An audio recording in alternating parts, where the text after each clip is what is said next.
Hi, my name is Robert. Please read the comments in the About section of this video. It has valuable information and updates. My YouTube channel has a disclaimer video that I encourage you to watch. And please like, share, and subscribe. I hope you found what you're looking for. Thank you very much for watching. Today I'm going to be doing a little work on my 745 wagon. I'm going to be replacing this strut stack and the control arms on this vehicle. Hopefully I'll be able to drive it after I do that to get repaired. I'm also probably going to pull this fender off, and it looks like I need to get a splash guard for that. That's been damaged as well. After I open the hood, I flip these hood supports, and then I could open the hood 90 degrees if you just want a little more headroom. Along this fender, one of the nuts is under this cowling here, so you could pull the wiper arms and pull that cowling off. You would remove this bolt, remove the bolt on the other side, and then slide this cowling toward the front of the car, and it unhooks. I'm going to try to get the bolt simply by removing this bolt, sliding this side of the cowling forward, and seeing if it'll lift off, so lift high enough for me to get that 10mm bolt under there. So I'm going to pull all of the 10mm bolts along the front. I'm going to unhook the light lens. I'm going to get those two bolts there, 10mm, pull the 10mm bolts off of the splash guard, and then I think there's one 10mm bolt inside the fender well area. So let me go ahead and pull those 10mm bolts. To remove that corner light, you push in on that tab right there and push the light forward, and it'll come right out. Then unhook the light from the socket. I wanted to make it easy for the body shop to get this fixed over here. So I did pull this cowling. I removed the two wiper blades, pulled this screw here, pulled the one on the other side, and pulled the screw from right there under the hood light. Now this piece should shift forward, lift up, and off of the vehicle. Let me lower the hood so I can lift this off.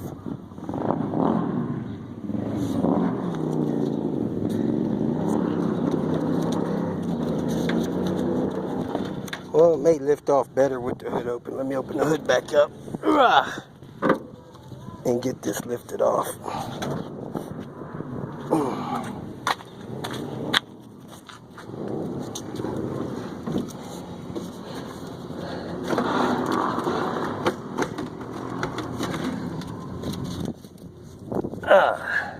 Something's hung up on it. Let me get it off and tell you what it was. Looks like part of it may have been tucked in those clips there.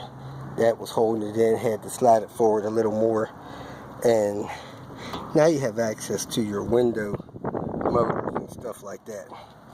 It was also getting hung up on this grill, whatever this is for. Alright, I got all the bolts out across the top. I pulled the light, got the two bolts out right there. I got the two bolts loose right there. They actually popped out of the frame. Then I got the two bolts out inside the door jamb, and the two bolts out of the splash guard. So this fender will now lift away from the vehicle. So I got to get those clips down there on the fender back into the body there. Now I have the bent strut, so I'm going to jack the car up, put a jack stand under it, remove this strut tower, and go from there. I have the vehicle jacked up. I have it supported under the subframe there, and I noticed that some of the subframe is torn there, and it looks like it's torn here. So I'm going to try to get that engine cradle bottom part of the vehicle out of another car out of the junkyard between now and me delivering it to the repair people. I got a couple of brake hoses here that are cracking, and the next thing I need to do is remove these two caliper bolts with these I think number 10 Allen. So let me see if I can find that and get the caliper off. I took the brake caliper loose, hung it up there. I need to get the brake bracket loose. I'll do that later. Caliper. I took the sway bar in-link lower bolt loose because that's going to drop out. I took the outer tie rod in bolt out. I'm going to free that. This bolt here was a 18 millimeter. That bolt there is a 15 millimeter. Next, I'm going to take the bolt out there of the control arm, bolt out there of the control arm. Then I'll have the lower section loose. I'll take the 2 bolts out of the top of the strut. You have a 21 millimeter nut over here, and that is a 14 on the other side, boxed in star. This is a 17 millimeter on this side, and the nut on the other side is an 18 millimeter. So I pulled that nut out.